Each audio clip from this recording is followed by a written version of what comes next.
Sawadee-krap. Hello and welcome to Daily Wisdom, Walking the Path with the Buddha. Today we're in chapter 22 of our group learning program that uses this book, Developing a Life Practice, The Path That Leads to Enlightenment, as our source text for this program. Each Sunday I go through a chapter in this book and help you to better understand it, as well as open up to any questions that you might have. So if you've read this chapter prior to class, you might actually be coming to class with some questions. Or if you plan to read it afterwards, this class will actually help you to be able to digest it and understand it more deeply. If you don't have a copy of this book yet, you can go to buddhadailywisdom.com and click on the link that says free books, and you'll be able to actually download it as an electronic version for free. Or you can take that and go print it yourself, or you can order a printed copy off of Amazon. So having this book and actually reading the chapter before and or after class will really help you. Today's topic in the title of this chapter is mental health, a modern day delusion. This is where you start to understand that all the feelings and all the symptoms and all the anguish that we might be labeled as mental illness and that we might have been told that we're mentally ill, these things can actually be traced back to pollutions of the mind or untrained mind. And when we train the mind and eliminate the pollutions that the Buddha talked about, we can see that our brain isn't actually defective. We're not mentally ill. We might be having challenges. We might be having difficulties. We might be struggling with various parts of our life, but all those things are actually temporary. And when we gain wisdom to understand, then we can make wise decisions and actually improve the situations that we're experiencing. So what I'm going to do in today's class is I'm going to refresh your memory about the three universal truths and the four noble truths. Even though I didn't do this in this chapter, it's really important that anybody who's going to learn this chapter, that they already understand the three universal truths and the four noble truths. So if this is refresher for you, that's wonderful. If you've never heard me teach the Four Noble Truths, then this is a great opportunity for you to actually learn them.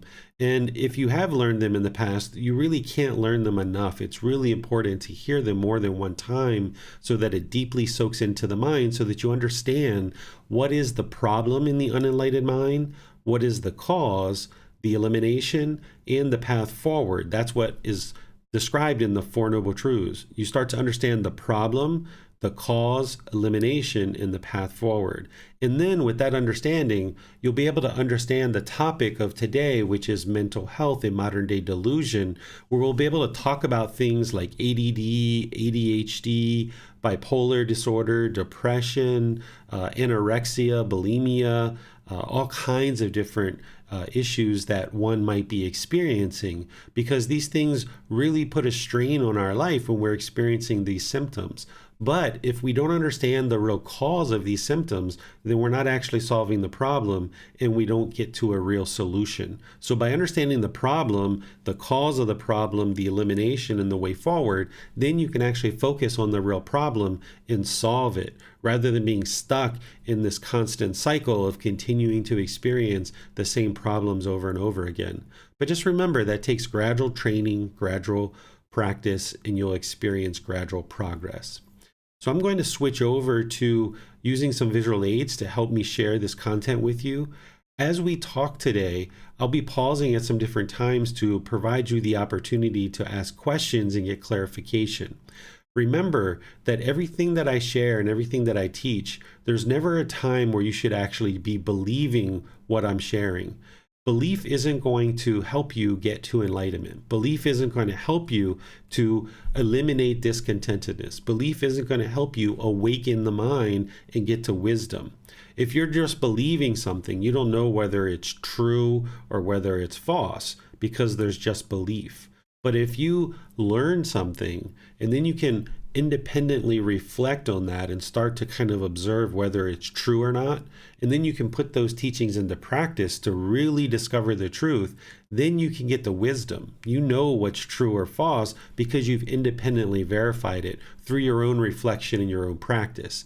So as I talk with you today and help you to understand the three universal truths, the Four Noble Truths, and the other content related to mental health, then don't believe what I'm sharing. Instead, you can learn, reflect, and practice to be able to discover the truth for yourself. And I will help you do that as part of our class.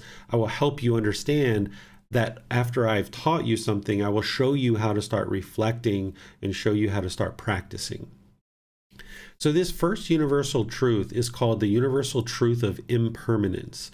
Here, the Buddha explains that all conditioned objects are going to arise, they're going to change, and they're going to fade away. This is impermanence, that there's no constant, steady, fixed state for certain objects, right? So like this coffee mug that I have here that has water in it, this coffee mug is impermanent. It's a conditioned object. It arose through having clay or water and paint and glaze and things like that.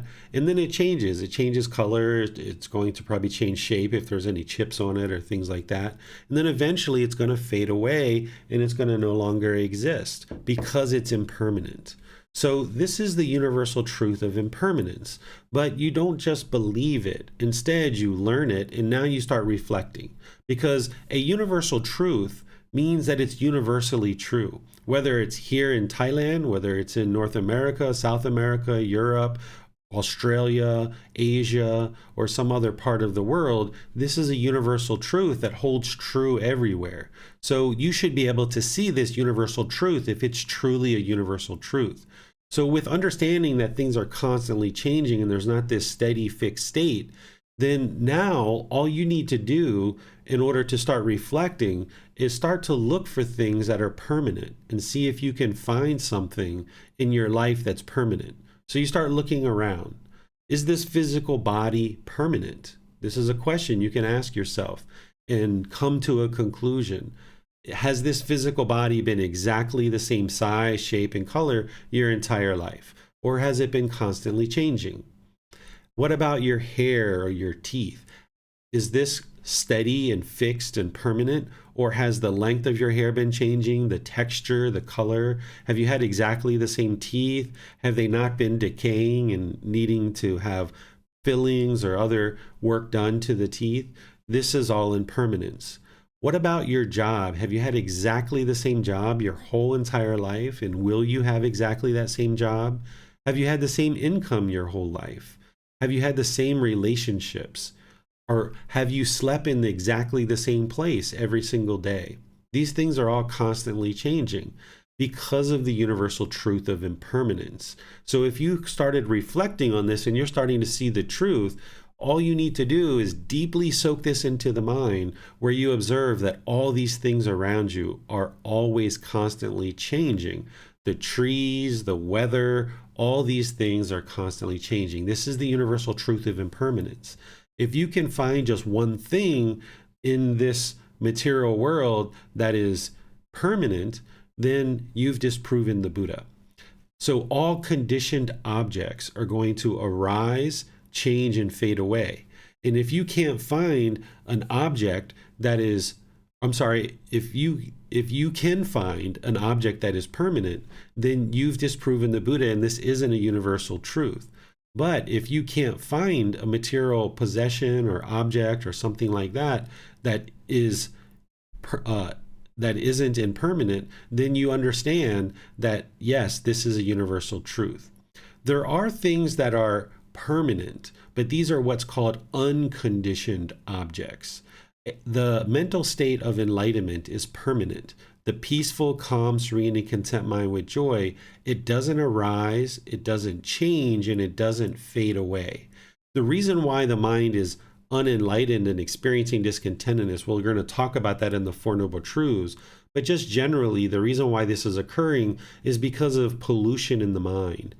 It's these conditions that are causing the mind to be shaken up.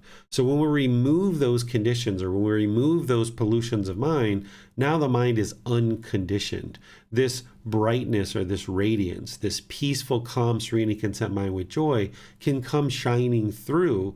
And now the mind isn't shaken up. It's permanently peaceful, calm, serene, and content with joy because it's unconditioned. It doesn't arise, it doesn't change, and it doesn't fade away. The enlightened mind, it starts to be experienced as you eliminate these conditions that are causing it to be shaken up.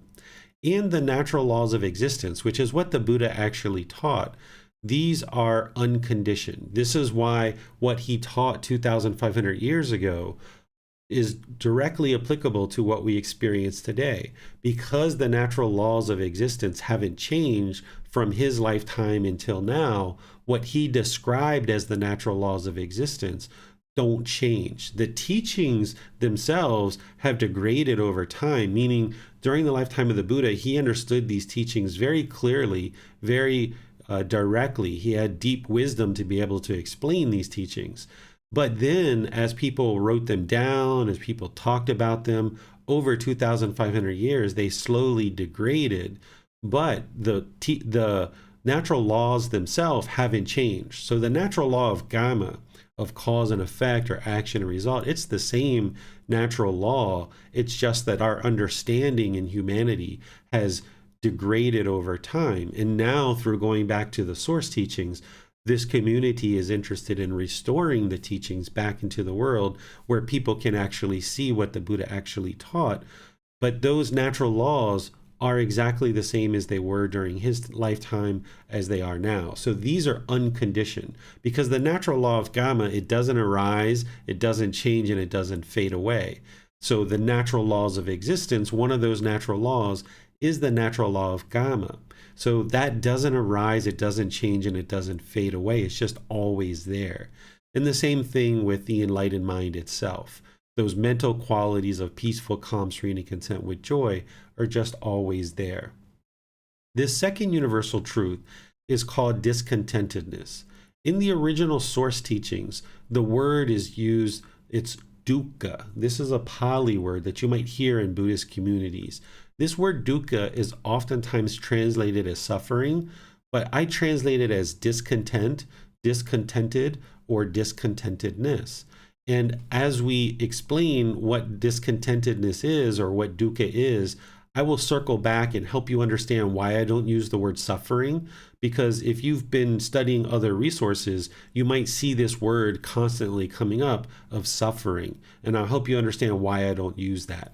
But let me first explain to you what dukkha is as discontent, discontented, or discontentedness. When the Buddha described dukkha, he described it as three feelings: a pleasant feeling, a painful feeling, and a feeling that is neither painful nor pleasant. What pleasant feelings are things like happiness, excitement, elation, thrill, euphoria. You've experienced these things before. You've experienced happiness, excitement, elation, thrill, euphoria. Those feelings arose, they changed, and then they faded away. And then you experience painful feelings like anger, sadness, frustration, irritation, annoyance, guilt, shame, fear, stress, anxiety. This is a conditioned feeling. It arises, it changes, and it fades away. And then there's feelings like neither painful nor pleasant, kind of like displeasure or unsatisfactoriness.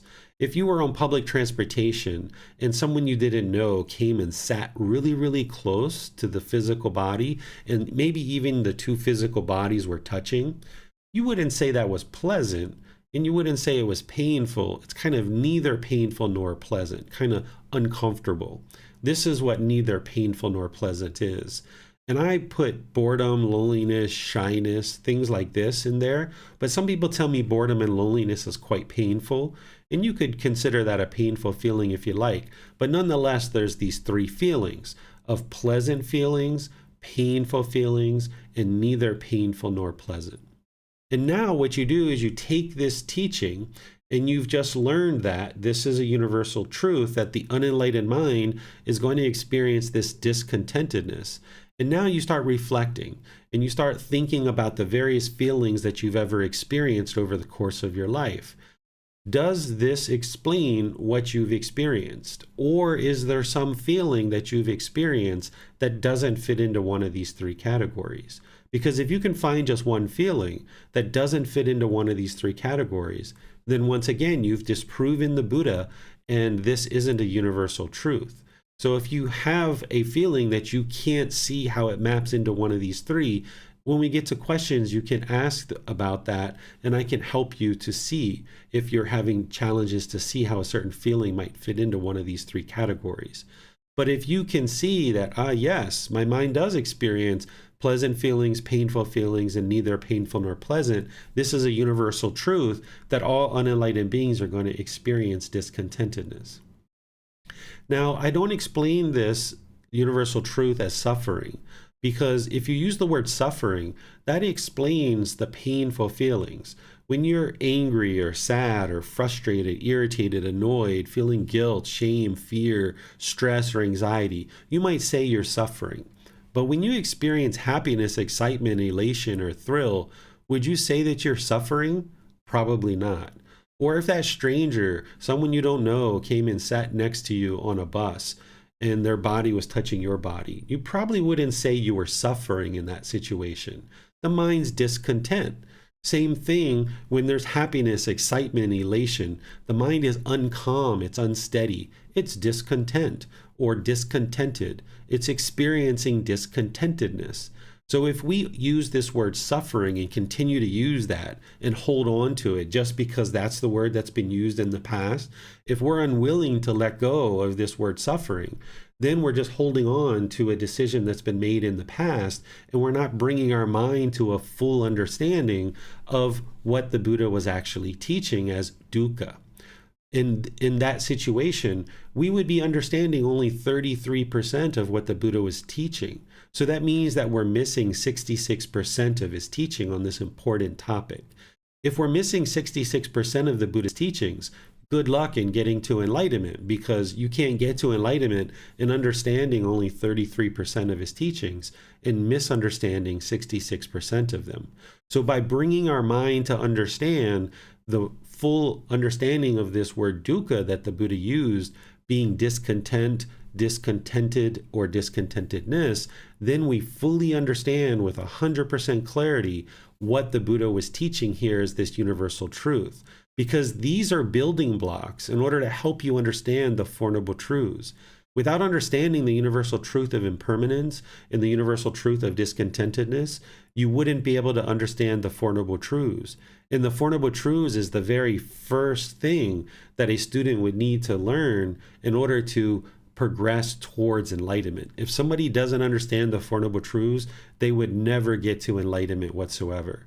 So learning and practicing the Four Noble Truths, you can have this breakthrough where you deeply understand the problem, the cause, the elimination, and the way forward to eliminating discontent feelings in the mind. What you're eliminating as part of the path to enlightenment is conditioned feelings, where your mind is basing its inner feelings on some condition. And that's what we're going to talk about as part of the Four Noble Truths. An enlightened mind is going to be peaceful, calm, serene, and content with joy. That happiness that we experience in the unenlightened state, it's unsatisfactory because it arises, it changes, and it fades away. And when it's gone, the mind is either sad or angry or frustrated, or maybe some other feeling or some other discontentedness, or it might experience some peacefulness here and there. But that happiness, excitement, elation, because it's a conditioned feeling, it's impermanent. It arises, changes, and fades away. The joy in the enlightened mind is permanent because it's not based on any specific thing. So a being can get to the point where that peaceful, calm, serene, and content mind with joy is just always there. But unless somebody understands the Four Noble Truths and these three universal truths, they wouldn't be able to do that, along with other teachings that need to be learned as well. This third universal truth of non-self, it's not so important to understand this in order to understand the Four Noble Truths, but I'll just introduce you to it here. And then in chapter 16 is where I really go into it in more depth. And in the Pali Canon and English Study Group, I go into it in more depth there as well. What the universal truth of non-self is the Buddha is explaining that there is no permanent self. There is no self. There's no you here. Essentially, what we have is we have a physical body and we have a mind that has come together for this existence. But the problem is that the unenlightened mind has the false belief or the misunderstanding or the misperception. It's confused and it thinks that this physical body is who you are as a person, or it thinks that this mind is who you are as a person. So there's a certain self-image and a certain self-identity that an unenlightened being is maybe trying to project into the world. And when we hear agreeable things about the self-image or the self-identity, we get these pleasant feelings. And then it's only a matter of time before we hear these disagreeable things about the self-image or the self-identity. And then the mind is shaken up and experiencing painful feelings. So what the Buddha explains is this physical body, nor this mind, is who you are as a person. But because we've been taught throughout our entire life that this is who we are, and we have this label of a name, then we take on this ownership of this body and this mind, thinking that this is who we are. And now the mind can be easily shaken up if we hear agreeable or disagreeable things. So the Buddha is saying that there is no self. He says there is no you there, that this is just a physical body. It's just a mind, essentially, that has come together for this existence, but this isn't who you are. And you can independently verify this for yourself. That think about when you were a child, when you were a teenager, maybe early adulthood, and maybe now. Think about the self-image that you had of yourself and who you thought you were as a person. That has been constantly changing over time. And this is where you can see that there is no permanent self.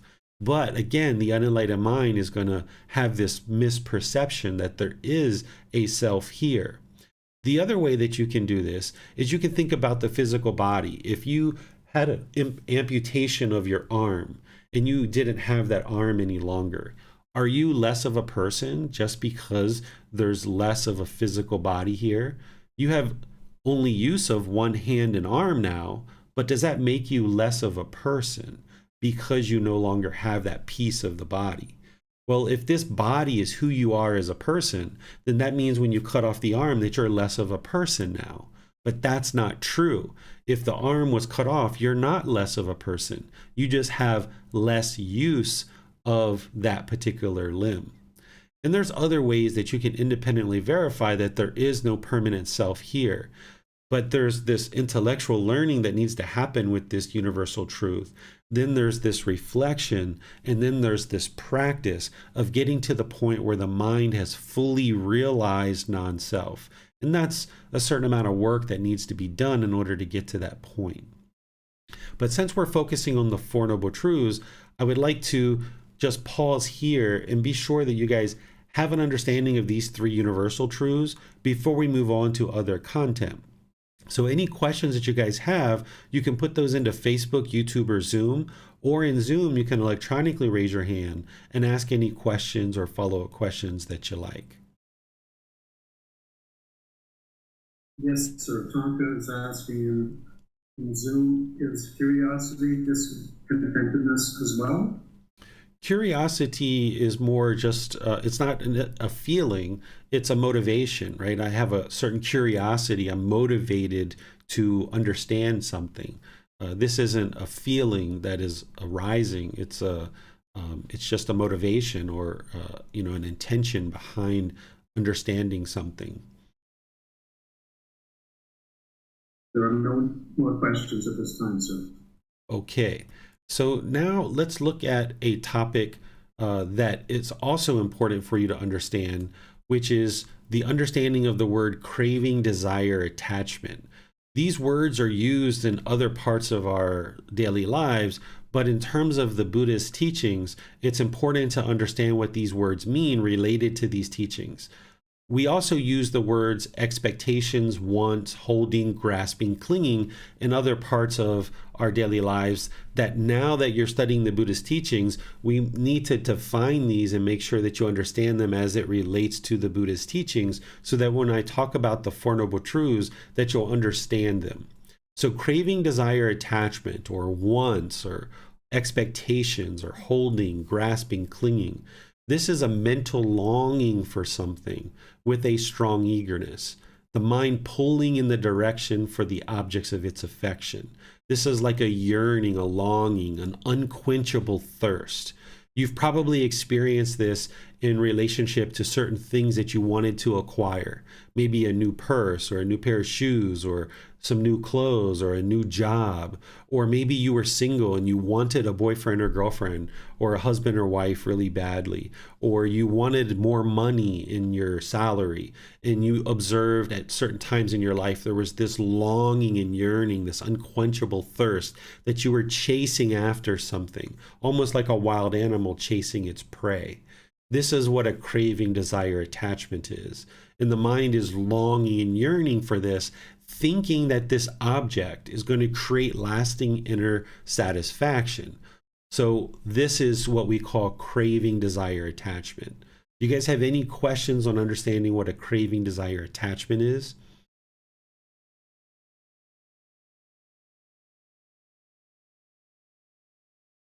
At this time, sir. Okay, so now let's look at the Four Noble Truths. In all throughout the resources that I share, all throughout the books and classes and so forth, I share the words of the Buddha because it's his words that have the penetrating wisdom to help you understand his teachings and what he actually taught. Here with the Four Noble Truths, I've summarized his words. This is a very rare situation, and I did this because his Four Noble Truths are quite detailed, and it requires a lot more preliminary learning nowadays than it perhaps did during his lifetime. And in order for me to help you have this breakthrough and establish right view, then putting the Four Noble Truths into a more simplified version that you can understand will really help you to have this breakthrough, understanding the problem, the cause, the elimination, and the way forward. So here, let me help you understand the Four Noble Truths so you can have this breakthrough. And then in the Pali Canon and English study group, that's where I share the words of the Buddha on the Four Noble Truths and dive into it in detail. In this first volume 1, I have the words of the Buddha in there for the Four Noble Truths, but I don't teach them until we get to the Pali Canon and English study group, because that's the point where somebody's mind is really ready to look at those teachings. But here, you'll be able to have this breakthrough in establishing right view by studying this summarized version of the Four Noble Truths. The first noble truth is that everyone that is unenlightened will experience discontentedness. So remember, discontentedness is pleasant feelings, painful feelings, and feelings that are neither painful nor pleasant. This is those conditioned feelings. So if you get the objects of your affection, then there's going to be these pleasant feelings. If you don't get them, then there's going to be these painful feelings. That's what's explained in the second noble truth. But this first noble truth is everyone that is unenlightened will experience discontentedness. So if you experience discontentedness, then you know that your mind is currently unenlightened. And that's important to understand so that then you can take action to be able to now resolve that and address that and evolve so that you can get to enlightenment. So if you experience those conditioned happiness, excitement, elation, thrill, euphoria on some condition, then you know the mind's unenlightened. Or if you experience sadness or anger or frustration and those other painful feelings, then you know that the mind is unenlightened. And if you experience displeasure or uncomfortableness or unsatisfactoriness, those neither painful nor pleasant feelings, then you know that the mind is unenlightened. And then the goal would be to now understand why so that you can then move on. So the problem is that the mind is experiencing discontentedness. This is the problem in the unenlightened mind. The second noble truth explains the cause. Discontentedness is caused by our own cravings, desires, attachments. Because the mind wants everything to be permanent, when everything in the world is impermanent? I'm going to explain that a few times and give you some examples. Discontentedness, those pleasant feelings, painful feelings, and neither painful nor pleasant, is caused by our own cravings, desires, attachments, that mental longing with a strong eagerness, the chasing after the objects of our affection, the unquenchable thirst. That's what's causing the discontentedness to arise. Because the mind wants things to be permanent, when we understand the universal truth of impermanence, that all these things are impermanent. So here's an example. If you've had a boyfriend or girlfriend at some point in your life, and when you guys came together, you got these pleasant feelings. There was this happiness, this excitement, this thrill. Wow, somebody's taking an interest in me. Wow, somebody's interested in spending time with me. Somebody's calling me and asking me out on dates or something like this. The condition is I've got this new boyfriend or girlfriend, and as long as I've got that condition, there's these pleasant feelings. But then at some point during the relationship started to deteriorate, and now you guys split or you separated. And now there's these painful feelings of anger or sadness or frustration, maybe even loneliness or boredom comes into the mind. This is because the mind was craving, it was yearning, it was longing for this relationship to be permanent. That's what caused the anger and the sadness. It was wanting this relationship to be permanent, and then when it wasn't permanent, the unenlightened mind didn't understand that. It didn't understand the universal truth of impermanence. So when this relationship ended, and now there's this impermanence, the unenlightened mind didn't like that. So here, the second noble truth is saying that the unenlightened mind is craving permanence. Another way to say that is the unenlightened mind does not like impermanence. It doesn't like change. So when things are changing in your life, the mind doesn't like that. It doesn't like this change. It wants to hold on because of its craving and clinging. It wants to hold on and it wants to keep things permanent. Another example is if you had a car and this was a brand new car or some other possession, and you saw that there's a scratch on it. Now the mind gets angry or upset or frustrated because the mind's craving for this car to be permanently beautiful, or this object that you have. It's wanting it to be permanently with you. But this is impermanence. The scratch didn't cause the discontentedness. The scratch is just impermanence.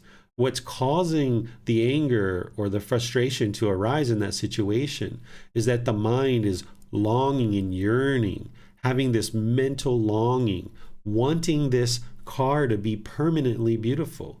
But now with the scratch, it gets discontent because of the scratch. It doesn't like this impermanence. So that's the cause of discontentedness, is craving, desire, attachment. The mind wants things to be permanent, but yet all these things are impermanent. The third noble truth is the elimination of discontentedness is possible by eliminating craving, desire, attachment. So if we eliminate that mental longing and strong eagerness, chasing after the objects of our affection, then you can eliminate the discontentedness because you're causing it.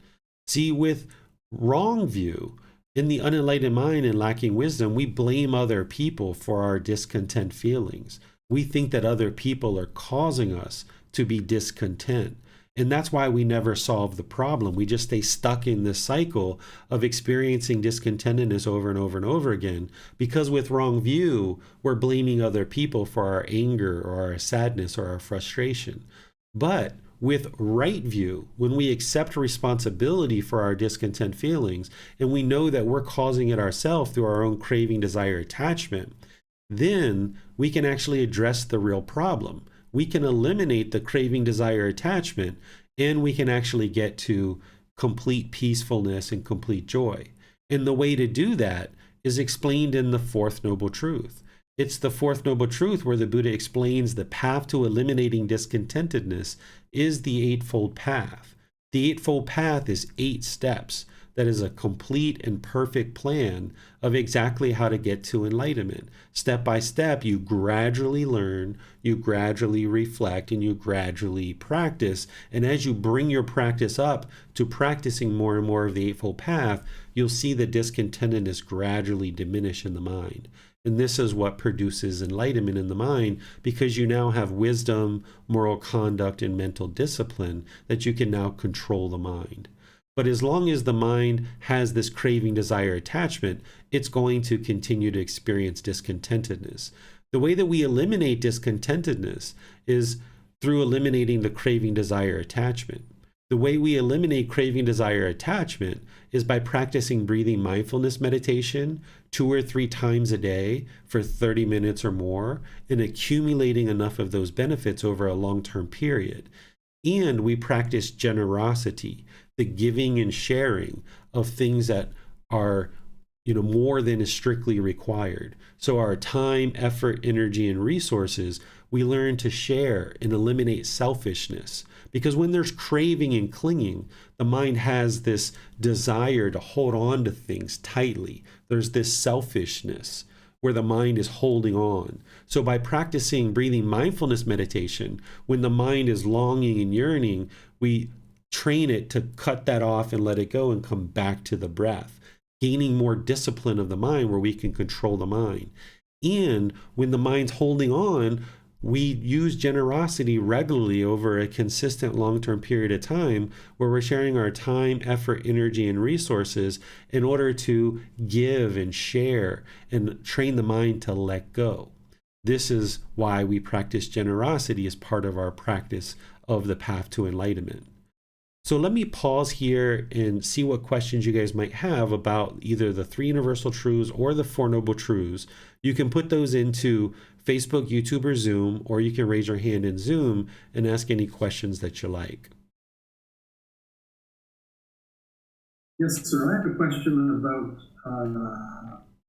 there's a third discontentedness where it's neither painful or pleasant. So somebody, for example, sits down by me on the bus. What would an enlightened person feel in that situation? Somebody sat close to them and touched them on the bus. They would just be peaceful, calm, serene, and content with joy, because they're not expecting to permanently not have something touch the body. They understand that this person sitting next to them, an enlightened person would have loving kindness and compassion, which is active goodwill, a genuine interest in seeing them be well, concern for their misfortune. They would view this person as their brother, their sister, their mother, their father, or some other relative. They wouldn't view them as a stranger. It's just somebody you haven't met yet. They would view this person as essentially a member of their family. And when they sit down, and if your bodies are touching, no big deal. It's just impermanent.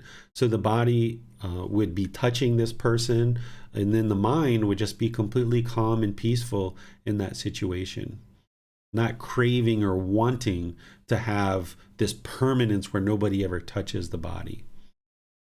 Okay, I see. So it would be just no discomfort, just the person's there, but just as if the person's not there, but then. Yeah. I think I understand. So, no, there's no more questions this time, so thank you. Okay, I noticed Miranda has her hand up in Zoom. You might not be able to see it on your screen, Tony. Yes, thank you, sir. The second noble truth, can this be seen in daily life as, to give more of an example, when a policy changes or procedure changes in a place where someone's working and the employees are discontent, they're unhappy about this change, is that them craving everything to be permanent? Would that be a good example of that? And then that change, that impermanence, causing the discontentedness in the mind? Yes, exactly. So if things have been a certain way for a period of time and then they're changing, even though people might know that it's a better way of doing things at work, people are going to be discontent because they're craving and clinging. They already are doing things one way, and now they have to change and do something else. The unenlightened mind doesn't like that. And this is one of the ways that you can reflect. connecting to your question, Miranda, and your observation, is now the way that you do this is now that you've learned the Four Noble Truths, you start reflecting on this and you look at your own discontentedness. It might have been today or yesterday or some other day where you can look at all the anger, the sadness, the frustration that you've ever experienced. You should be able to identify what the mind was craving in that situation. And there you'll be able to prove the truth and independently verify it, that your mind has indeed been causing all your own discontentedness. And even happiness, excitement, elation, you can see your craving, desire, attachment there too. So like I remember as a kid when grandma would come over to the house, or we would go to grandma's house, or mom would come, as we got older, and mom would come visit us at our house. There was all this excitement, right? Because there's this craving, this longing, this yearning for grandma to come visit or mom to come visit. That's what's producing those pleasant feelings. And then when we have to leave from grandma's house, or grandma's leaving, oh, we're so sad, right? Because now this condition that caused the pleasant feelings to arise has now changed, and the mind doesn't like that impermanence that grandma's leaving, right? So this is exactly how you reflect and independently verify, is make these observations in your own life. And you can even see it in the people's lives around you, because it's not just you that's causing your own discontentedness. Every single being that's discontent, they're causing it themselves. Yes, thank you, sir. Mm-hmm. And then, I'm sorry. Let me add to that, Miranda. And then the way to practice this so that you can then get more and more of the truth and get the benefit of this is from now on, now into the future, is whenever the mind is discontent, rather than blaming other people or blaming the situation, which is what the unenlightened mind wants to do when it has wrong view, instead take ownership over those feelings and start identifying what are the cravings, desire, attachments that you're having that is causing this discontentedness to arise. That's how you practice the right view, is that you no longer blame other people or the situation, but instead you look inward and you try to uncover what are the craving, desire, attachments that are causing this discontentedness to arise. And now more and more you can practice right view and actually solve the real problem. And where you're having trouble identifying the craving, desire, attachments, that's where you reach out to a teacher or somebody else in our community, and then we help you to be able to then identify your craving, desire, attachments, and you'll be able to then uncover those and then eliminate them. Because the breathing, mindfulness, meditation, and generosity is a generalized training to eliminate craving, desire, attachment. But there's a real benefit in actively understanding what are your craving, desire, attachments, so that you can then actively work to eliminate them. So if I was really attached to my mobile phone, and whenever my mobile phone's not around, you get stressed or anxiety, then okay, the mind is not comfortable with this impermanence. It wants the mobile phone to be with you permanently. So now not only are you doing breathing, mindfulness, meditation, and generosity to generally train the mind to eliminate that, but now you need to purposefully leave the mobile phone behind for several times until the mind can be just as peaceful and joyful with the phone as without the phone. And this is how you actively train the mind. When you identify cravings, you then put the mind in a situation where whatever it's craving, it doesn't get it. And then it has to be trained to be peaceful and joyful in that situation regardless. Yes, thank you, sir. Mm-hmm. You're welcome. Oh, did I answer your next question? I thought you had a second question. Okay, that was your question? Okay, so I answered it. Is that all the questions, Tony? Yes, there's no questions, more questions. Sir. All right, so let's move on to looking at the Eightfold Path, where you can understand that there's these 8 steps that the Buddha shared as part of eliminating discontentedness. This is the path to enlightenment. This is your life practice. The title of this book is Developing a Life Practice, the Path That Leads to Enlightenment. This is the path. This is the life practice. And there's 8 individual steps that are categorized into 3 categories: wisdom, moral conduct, and mental discipline. And understanding and practicing the Four Noble Truths is the first step, right view. If you blamed everyone else for your discontent feelings, then you're perfect and everyone else needs to be trained, right? But you can't train 7.5 billion people in the world to do things your way. So as long as we have wrong view, thinking everyone else is causing our discontent feelings, then we can't make progress on this path. But when we accept responsibility for our discontent feelings and we're actually addressing the real problem through the teachings that the Buddha shares, then we can actually solve the problem. So with wisdom, moral conduct, and mental discipline, we can actually solve the problem. So we're dialing in each of these 8 steps more and more and more, where you're not mastering one step before you move on to the next. Instead, you're learning about all 8 steps, and then you're implementing all 8 steps into your life, and then dialing it in closer and closer and closer. You should get to the point where you understand the Eightfold Path like the back of your hand. You'd be able to explain it to anybody just easily. That's how much you would like to understand the Eightfold Path, that you could just explain the Four Noble Truths. You could explain what is right intention. You could explain what right speech is, for example. That takes time for you to build that up. But day by day, week by week, month by month, you can focus in and understanding each of these individual steps and then refining what you do in daily life to practice each one of these more and more and more. And that would be bringing your practice up to now practicing the Eightfold Path in all situations. Let's talk about mental health and starting to understand the brain and the mind. The brain is not the mind, and the mind is not the brain. These are actually 2 separate things. The brain is the physical organ that is controlling the body.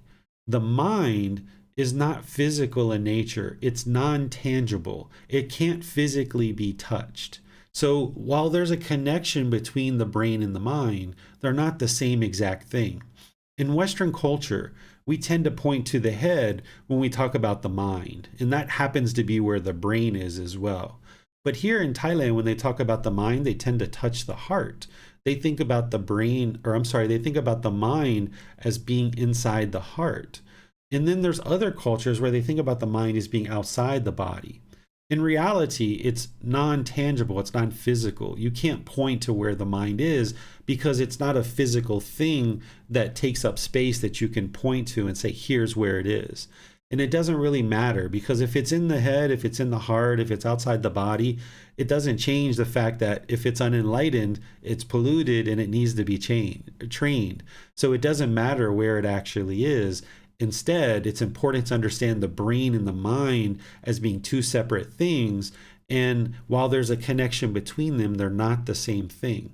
The mind is being trained in the teachings of the Buddha. And as you learn and practice on this path, you're training the mind. There is an effect to the brain, but these are 2 separate things. People experience symptoms of things like sadness, stress, anxiety, and others, what we just described as discontentedness, pleasant feelings, painful feelings, feelings that are neither painful nor pleasant. And people seek chemicals to change the brain chemistry, thinking that this is going to solve the problem of what's going on in the mind. But when you understand that these are 2 separate things, and that you understand that what's causing the discontent feelings is craving, desire, attachment in the mind, then you come to understand that changing brain chemistry isn't going to permanently fix the problems in the mind. Instead, what's happening is because of craving, desire, attachment, there are pleasant feelings, painful feelings, neither painful nor pleasant in the mind. This is then affecting the brain and the brain chemistry. But because in modern days, we don't understand this, we're actually applying pharmaceuticals and chemicals to the brain, trying to change the mind, when there's some effect to the mind, but we can't permanently solve the problems in the mind by just changing brain chemistry. Because the problem that is causing the discontent feelings is craving, desire, attachment. It's not brain chemistry that is causing the discontent feelings. So therefore, we can't solve the discontent feelings by modifying the brain chemistry. The mind needs to be trained to let go of craving, desire, attachment. When we train the mind to let go of craving, desire, attachment, then this strong eagerness, this longing, this yearning will eliminate the conditioned feelings of these pleasant feelings, painful feelings, and feelings that are neither painful nor pleasant. But changing the brain chemistry isn't going to do that. Let me give you some examples, some things that are sometimes described as mental illness, or sometimes even a brain defect. Some examples that are labeled mental illness are things like childhood trauma. Depending on what your experiences have been like in childhood, you might have experienced some various experiences like physical abuse, mental abuse, sexual abuse, verbal abuse, or things like this. And in that situation, there was painful feelings that arose, certain sadness maybe that existed in the mind. And because the unenlightened mind is so good at craving and clinging and holding on to things, it's holding on to these past experiences, these painful feelings. And now, even though those things are long in the past, today in your current life, you might be experiencing painful feelings based on things that happened in the past. But these things are in the past. They're no longer going to happen now. But because the mind is holding on and thinking that this is who you are as a person, and that these things that transpired in childhood, the mind is craving and clinging and holding on to them, now it's continuing to experience painful feelings based on experiences that happened long in the past. This is the craving.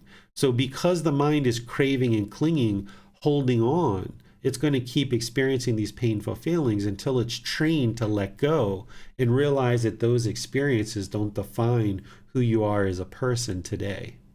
So that we call this trauma, but in reality, what it is just experiences. It's just experiences that the mind is holding on to. And because the mind craves permanence, it doesn't know how to let go. So the things that happened in the past, the mind holds on to them, and it conditions the mind to keep experiencing these feelings over and over and over again. Essentially, the mind is being traumatized over and over and over again based on the experiences that happened in the past. But the mind can be trained to let this go and realize that that's long in the past. You're an adult now. You know how to make wise decisions, and you're not going to be in a situation where that can occur again. But until the mind's ready and willing and trained to let go, it's going to keep holding on to these past experiences, and it'll keep experiencing these painful feelings until it eliminates the clinging to the past. Then there's things like bipolar, and we're going to talk about others as well. Things like bipolar disorder that is oftentimes described as a mental illness, or that somebody is mentally ill or their brain is defective. What people describe as symptoms of bipolar is that the mind goes into this excited or manic situation where there's all these pleasant feelings that are experienced. And then after a certain period of time, it drops down into this sadness or this depression or this despair, like painful feelings. And this mind can go up and down, either throughout the day or throughout multiple weeks or months. And essentially what's going on here is there's this craving. Oftentimes people who are diagnosed with bipolar will have these immense cravings, desires, attachments, these mental longings, where there'll be longing and yearning for sex or drugs or gambling or shopping or spending time with people or friends, or just this longing and yearning. And the mania goes up and up and up and up and up. And then eventually, since that's not sustainable, the mind goes up so high that then it crashes really low down into sadness and despair.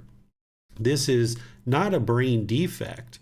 This is not that the person is necessarily mentally ill. They're having some challenges and some real anguish in terms of the symptoms that they're experiencing, but the cause isn't a brain defect.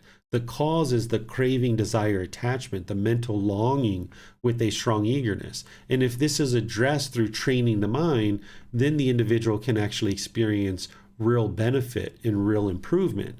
But as long as the mind has wrong view, thinking that the problem is brain chemistry and that the chemicals are imbalanced in the brain and we need to address it with medication, then you can't get to a real solution because there's still wrong view in the mind, blaming the problem on something that isn't actually the problem.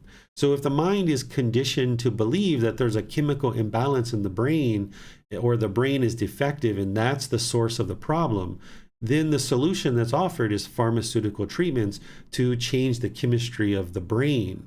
And this does affect the mind to a certain degree, but it never truly solves the problem because the true source of the problem is still unknown.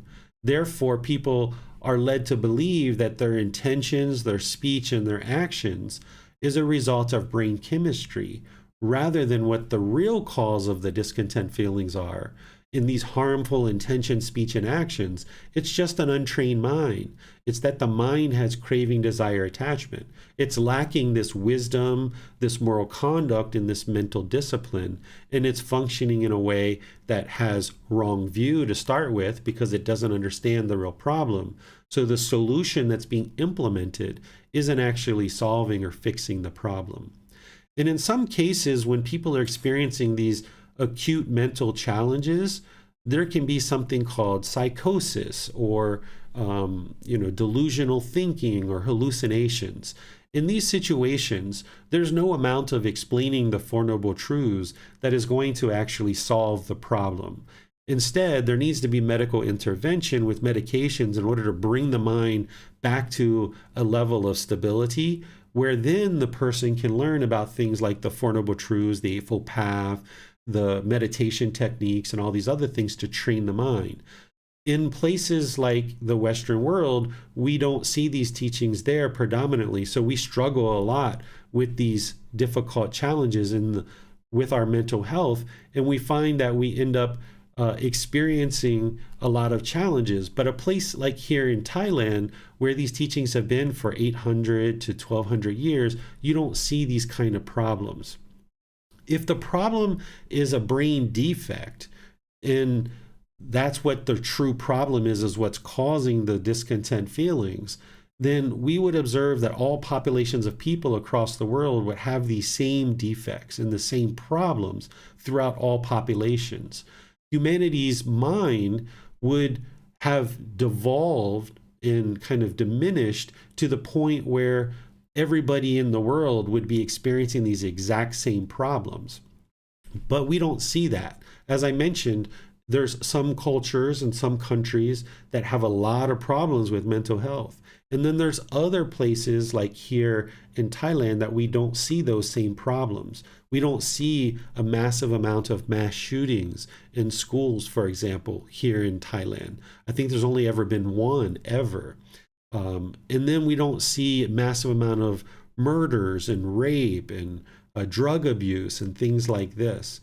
We don't see the hostility and the harshness and the aggressiveness, the hatred or the ill will, right? We don't see these kind of difficulties and problems in society here because they have right view. Not everybody, of course, but a large majority of the population has right view, and they understand any feelings that they're experiencing is a result of their own decisions, and what they're experiencing is based on craving, desire, attachment. So there's this responsibility and this accountability that everybody kind of has for themselves, or at least the vast majority of the population.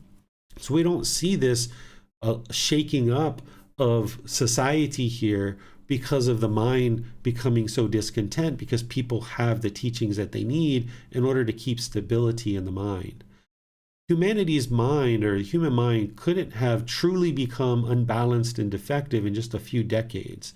You know, a couple of hundred years ago, we didn't talk about mental illness and a brain defect, that people understood that if they were having sadness, that was their sadness, for example, perhaps. They didn't blame it on a brain defect. But now in modern times, we've gotten to the point where we think that these things are illnesses, and it requires medical intervention in order to fix something like sadness. So our human minds, our brains, this organ that we have couldn't have become defective in just a few decades, essentially 50 years or 100 years. It wouldn't have been able to do that. If the modern mental health practices are helping, then we would see that the number of cases and the number of people with mental illness would be declining. So if there was a problem throughout humanity that we just didn't understand, and it's modern medicine that's helped us to understand that, well, once we understand that problem and we have a solution, then once we implement that solution, we would see the number of mental health cases and mental illness would be declining. We would see this gradual decline in mental health cases because we actually found the problem and we've now solved it with this medical intervention. And we would see the number of cases declining. But that's not actually what we see. We actually see the number of mental illnesses that are being diagnosed continuing to increase because the problem isn't the brain being defective, and it's not brain chemistry that's the problem. If modern mental health practices are actually helping in solving a real problem, then where these mental health practices are actually being practiced the most, places like America, the UK, Australia, and others, then this would be the most stable and steady humanity, or the most stable and steady population that we would see in the world. Because if these mental health practices are truly working, then America would be the most mentally stable place that you'd ever see, or places like Canada or the UK or Australia, because that's where these mental health practices and pharmaceuticals are being distributed the most, is in these countries. So we would see that these populations of people would have the most stable and steady minds out of everybody in the world. So is that what we see? Because that would be evidence that these modern mental health practices are actually working. Basically, the way to eliminate and eradicate the discontentedness is through learning and practicing the teachings and training the mind to get to a stable mind.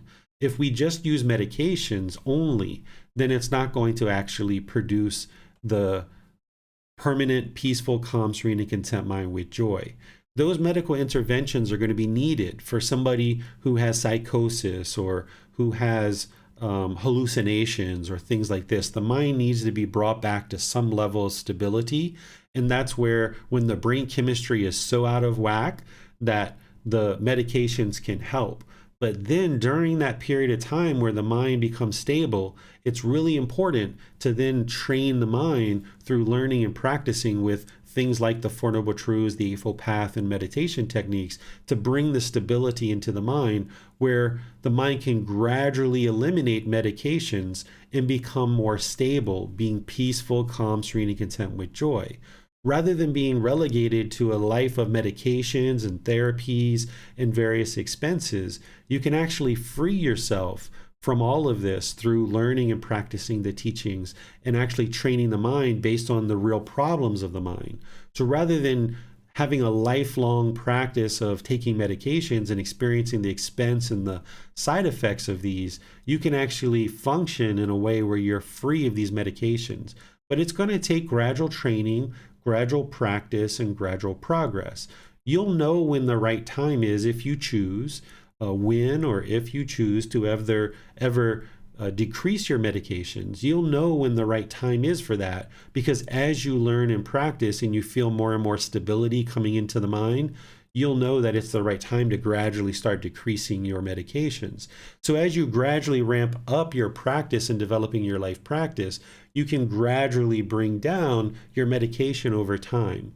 But that's something that you need to choose to do for yourself when or if you ever get to that point. I don't tell students when it's the right time to actually eliminate medications. If they're choosing to do that, that individual has to decide for themselves, because they're the ones who are living with that mind, and they know what their mind has felt like and what they've experienced in the past. And then through learning and practicing these teachings, they'll know what they're experiencing now and the stability that they have in the mind. So let me pause here and provide you guys an opportunity to ask any questions that you like so far about the things that I've shared. Remember, you can put that into Facebook, YouTube, or Zoom, or you can raise your hand in Zoom and ask any questions that you like. Yes, sir. In Zoom, Kyla's asked, and perhaps didn't get this answer, but reinforce it. What advice can you give to someone who's going to attempt to come off their medication? Can you repeat that last part? Some advice to Someone who is going to attempt to come off their medication. Oh, okay. For someone who's going to attempt to come off their medication. Okay. So first of all, someone's practice needs to be really well developed and, bring their practice up where they're regularly meditating and they can see that they're meditating 2 or 3 times a day and they've built up their practice and they're starting to see the stability in the mind for multiple months, right? And they can see this stability starting to come into the mind. And then as they do that, they would like to also completely eliminate things like caffeine and completely eliminate things like cigarettes or nicotine, making sure there's no illicit drugs or alcohol or anything like that, because that's going to cause problems in the mind. So if you've eliminated substances that cause heedlessness and you're increasing your meditation and all the other teachings and you're seeing the stability come into the mind, then it's time to maybe consider eliminating your medications.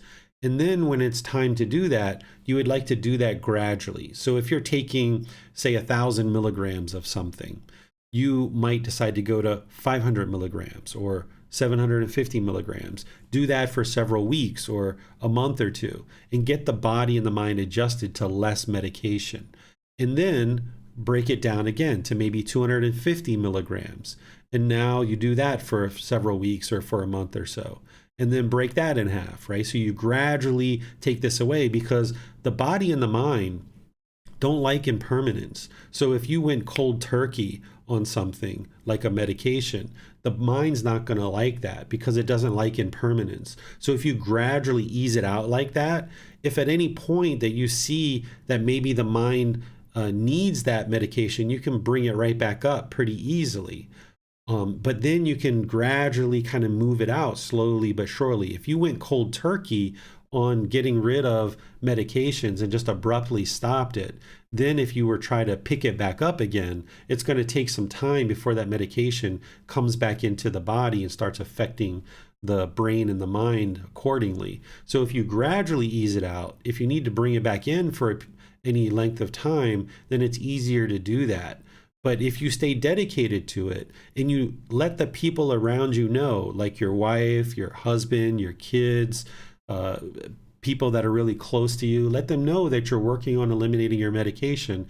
That way they can keep an eye out. If things aren't going so well, they'll just kind of know, and then they'll be able to kind of step in and help you if they see things that maybe aren't going so well.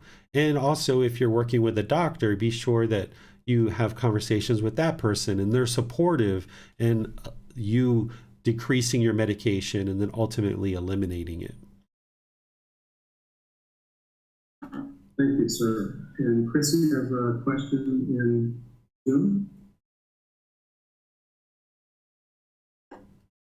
Yes, thank you. Teacher David, you mentioned the mind and the brain being 2 separate things, and the brain affecting the mind.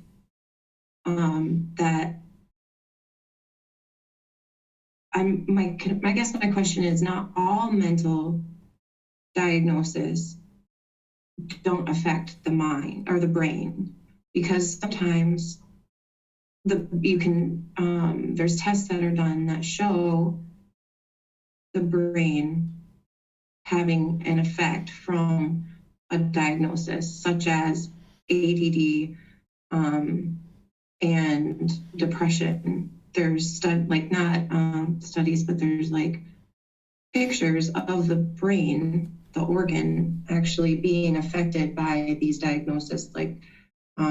So I'm wondering, how do you explain that? I understand the difference between the mind and the brain, and that you need to train the mind to help the brain. But if there is actually brain chemicals being affected, like chemically affected brains, there is actual reasons why maybe someone can't train their brain with their mind without medication. Okay, so if there's sadness in the mind, like the mind is sad, this is because the mind's craving, it's longing, it's yearning for something to be permanent. And then now there's this sadness that comes into the mind. That then affects the brain chemistry, that the brain chemistry can be off because of what's going on in the mind. Where what is happening in Western medicine is all they're thinking about is the brain. They're not thinking about the mind. They just see that the brain chemistry is off, and they think that the solution is to implement a chemical that's going to change the brain chemistry, because they don't understand the mind and what's truly causing the sadness. The sadness isn't being caused by the brain chemistry, it's being caused by the craving, desire, attachment. So it's looking at it in a direction of just being isolated on the brain, which is Western medicine, versus understanding that the brain and the mind are two different things, and that what's going on in the mind is affecting the brain chemistry. So the brain chemistry can be modified with chemicals, and then this has an effect on the mind. But that's not a permanent solution. You can't change the brain chemistry to be able to eliminate craving, desire, attachment in the mind. So when we understand what the real problem is craving, desire, attachment, then we can focus on that. And then as those are being eliminated and the mind is being trained, we'll start experiencing this stability in the mind, and then the brain chemistry will adjust and naturally go back to functioning the way that it's supposed to be functioning. But as long as we're tinkering with the brain chemistry with chemicals, thinking that that's going to fix the mind, it actually doesn't work that way. And that's why people get relegated to this lifelong of medications. Can I keep going with questions, or should I just wait? Of course, yeah. Just keep going. Keep asking all the questions you like. So what you're saying is it's okay to, or some may need to have medication in order to train their mind. That some may need medication to slow it down in order to train their mind. Yes, absolutely. So like when I was in college at the age of 20, I had what they call a psychotic break. My mind went into psychosis for the first time. It was extremely scary. I didn't even know what it was, and other people had to, essentially tell me what was going on. I was in a hospital in 5-point restraints. I had restraints on all my limbs, across my chest, across my head. I was in a straitjacket at different times. I was being injected with all kinds of chemicals and needles and different things. That was needed in order to bring the mind out of psychosis. But had I learned these teachings at birth or as I was aging, the mind would have never got to psychosis, because it would have been well trained, and I wouldn't have experienced this unraveling of the mind that occurs with psychosis. And I had different hospital stays in my life over 24 years of taking pharmaceuticals, and to a certain degree believing that I was mentally ill, but not truly believing it, because as I learned these teachings, it cleared out all the symptoms of everything I was experiencing, including I was diagnosed with muscular sclerosis at one time, and I was told that I needed to take injections 3 times a week. And all of these symptoms were completely eliminated through training the mind and eliminating the pollution of the mind. So when the mind gets into psychosis or has hallucinations, there's no amount of meditation or the Four Noble Truths that's going to fix that at that particular moment. The mind needs to be brought up to stability by changing the brain chemistry, because now the brain chemistry is so out of whack that it's having psychosis and hallucinations, that it needs to be addressed and balanced so that there can get some stability in order to now start learning and training the mind. And now through that, the mind can get to the point where the brain chemistry has been naturally adjusted and the chemicals aren't needed anymore.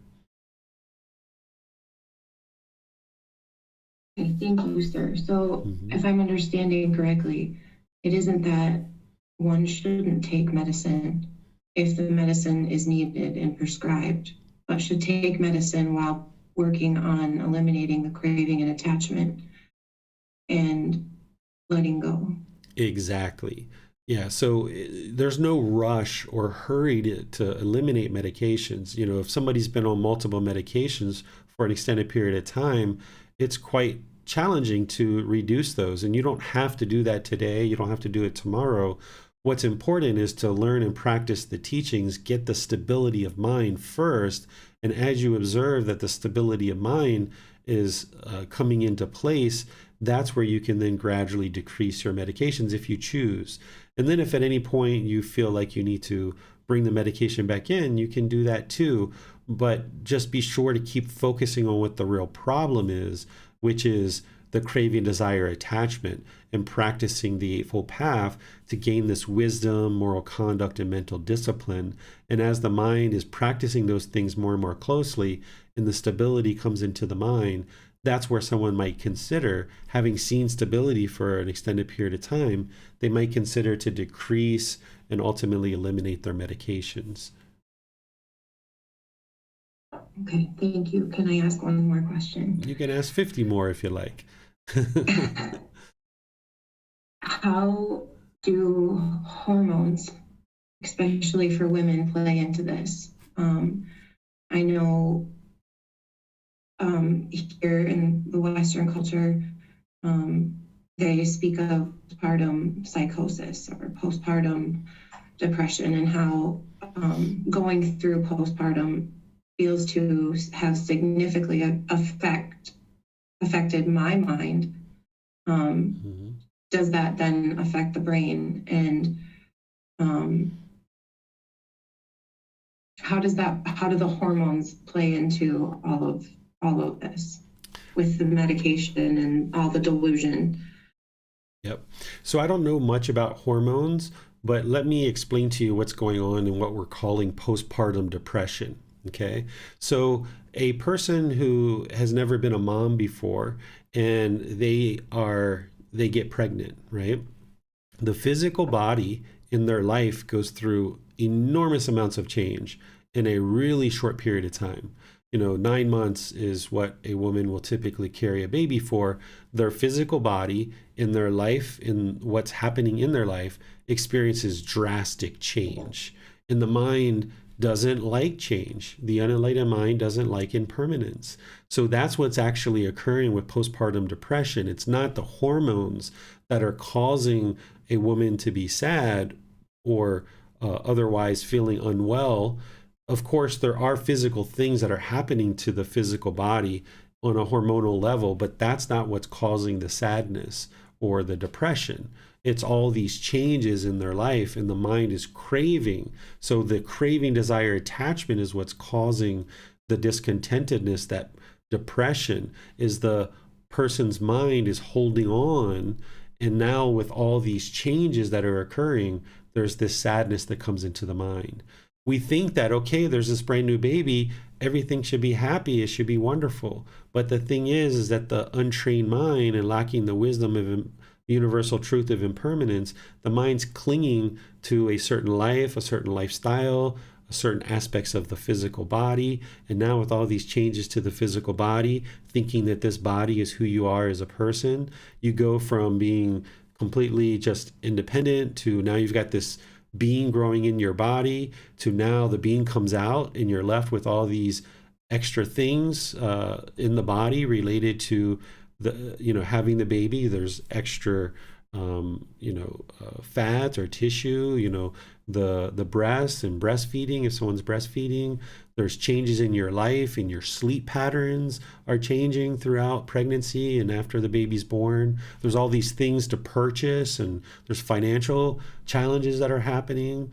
There's the stress and anxiety that comes up into the mind because someone might feel like they're unprepared to be a parent. So there's all these drastic changes that are happening around the time of childbirth and actually carrying the child that leads to the mind experiencing sadness because the mind is craving and clinging, holding on. And when all these changes are occurring, the mind doesn't like this impermanence.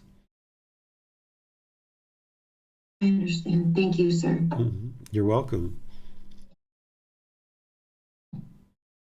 Thank you. And Miranda has her hand up, sir. Yes, thank you, Tom.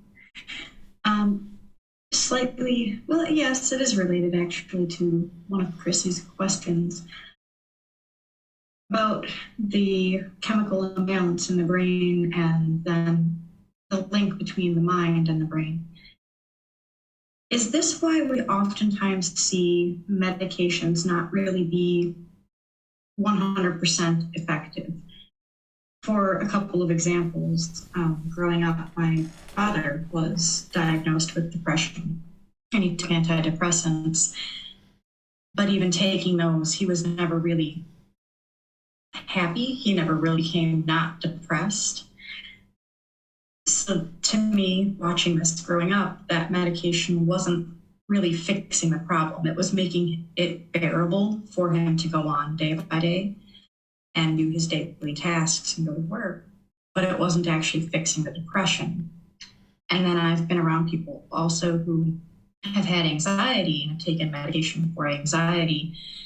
And this brings them down to a level where they can function, but that anxiety is still present. They can still have panic attacks and they still function at this level of they're always just very, uptight, wound up, anxious feeling.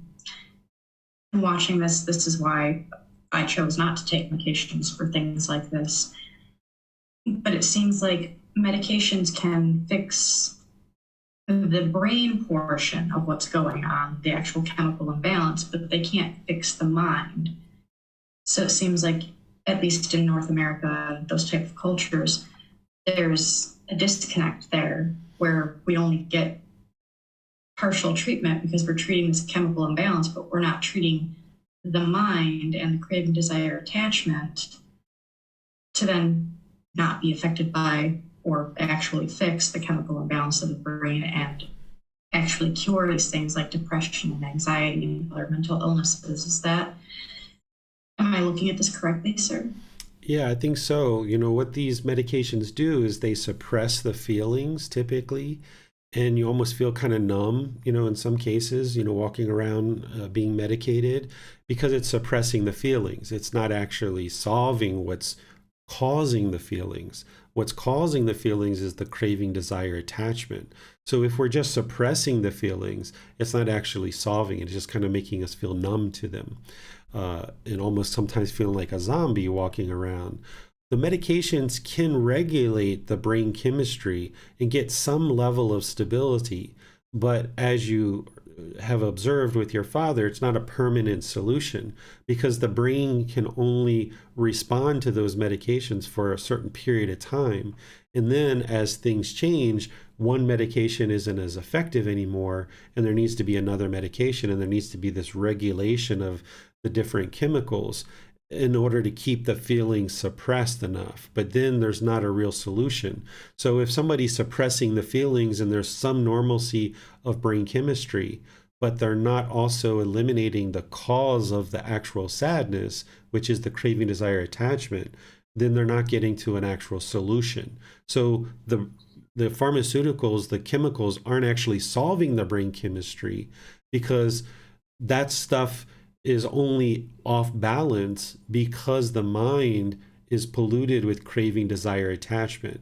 So as long as the medications are there, there might be some stability of the brain chemistry, but the feelings are still there. The sadness is still there. This is why you observe that your father never really eliminated the depression.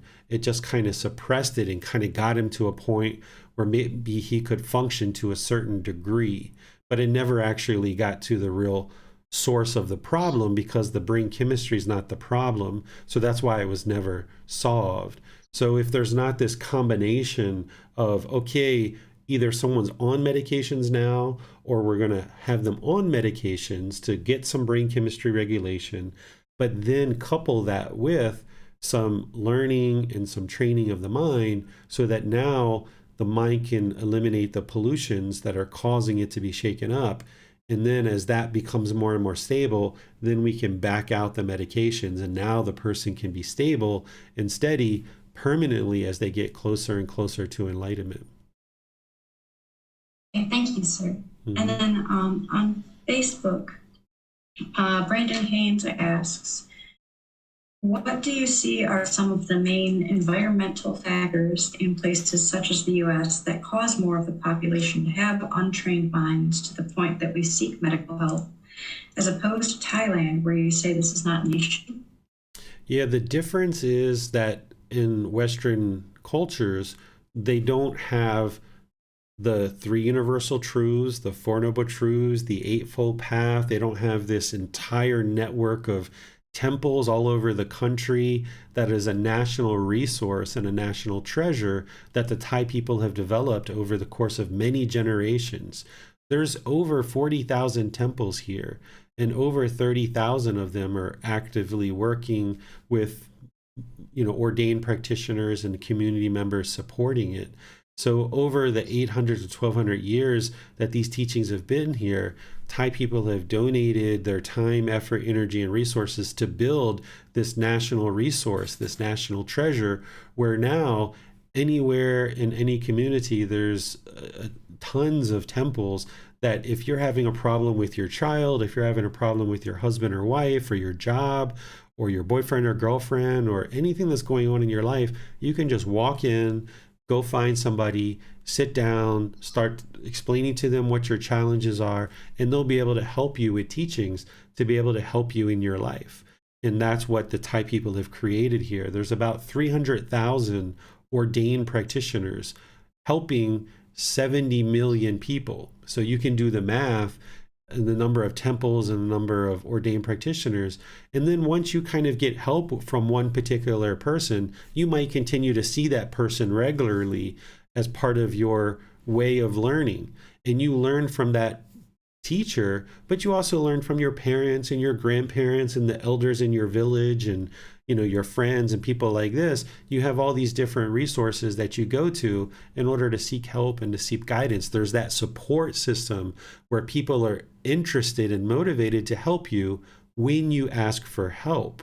But in places like America, from my experience growing up, there's a lot of ego in the mind. I can do this myself. I don't need anybody.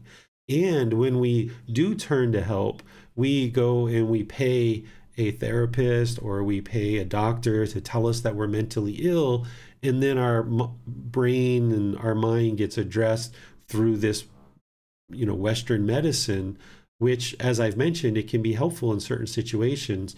But if there was a network of temples and people that know this wisdom, and then the American people could then go to those people free of charge without anything, because donations are being given to support the temples and support the people with food and clothing and water and things like this, then you have somebody that you can reach out to get help. And that's essentially how I live my life, is that I'm supporting a community of people.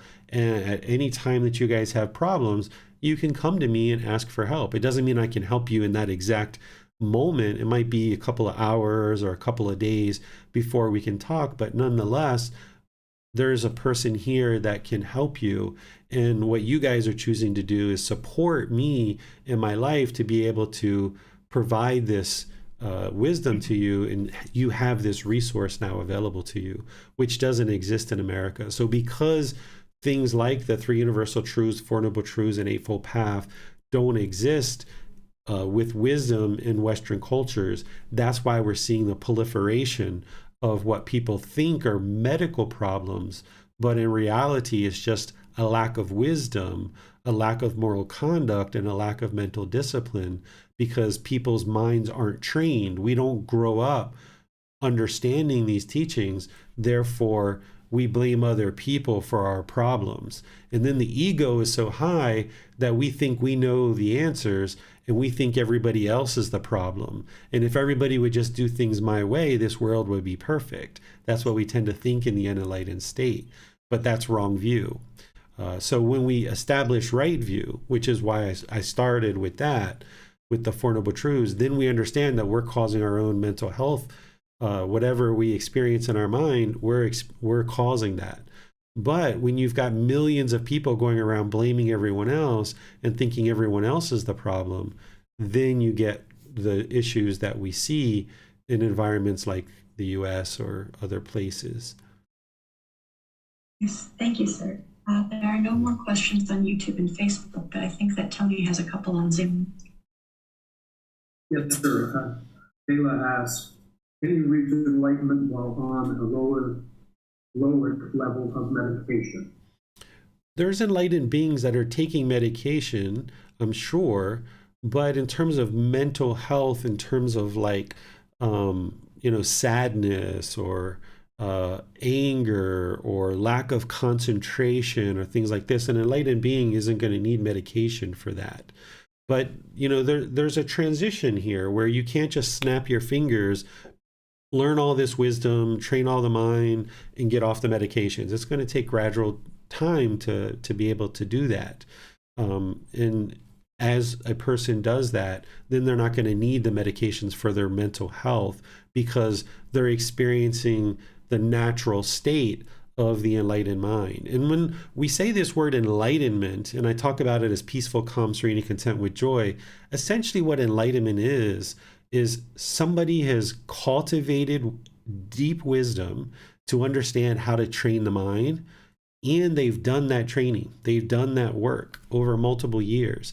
They've done that work. They've implemented that wisdom, and their mind is now trained that they no longer experience any discontentedness. So we use this word enlightenment, or during the lifetime of the Buddha, nibbana was used. But really what it means is this person has deep wisdom about the natural laws of existence, and they've done the work to train the mind. And they won't need medication once their mind is fully trained. But that's going to take time. So if you've been learning for a year or 2 years and you're still taking medication, okay, fine. Don't pressure yourself to get off of medications and thinking that that's what's going to get you to enlightenment. But understand that as you build more stability in the mind, then as you see that stability, that's where you can gradually decrease the medications. When or if you get to that point is really up to you in your own practice and how your mind develops over time, but you shouldn't rush that or think that it's going to happen suddenly.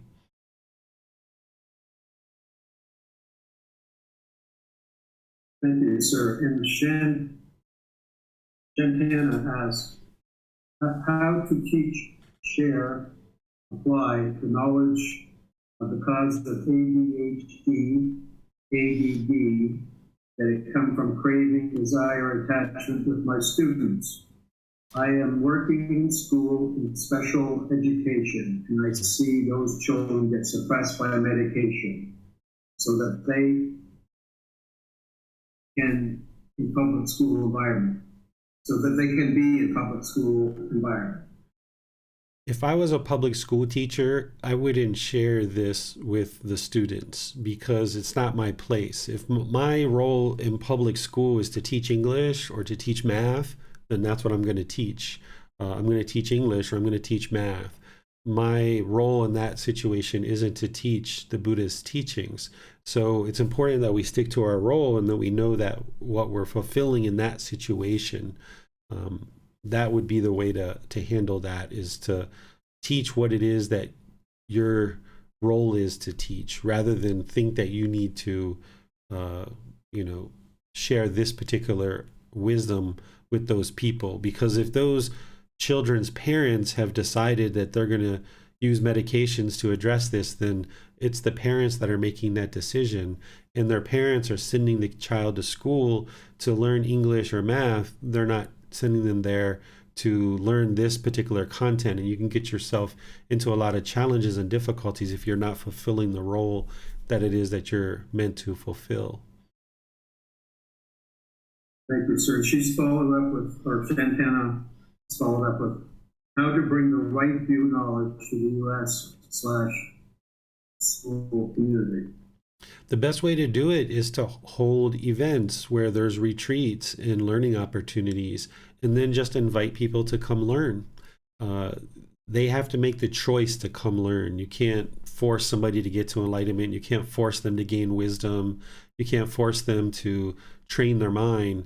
All you can do is hold events of retreats and classes and things like this and invite people to come learn. In situations where you can perhaps give a gift of a book, but even giving a gift, that doesn't guarantee that they're going to read the book or that they're going to actually learn and practice what's in the book. But that's one way to help people to learn. But by having events and then inviting people to come to those events, they have to choose to step forward. That's one of the big challenges when you first discover the Buddhist teachings and how true they are, is that there's this craving that you want everybody else to know.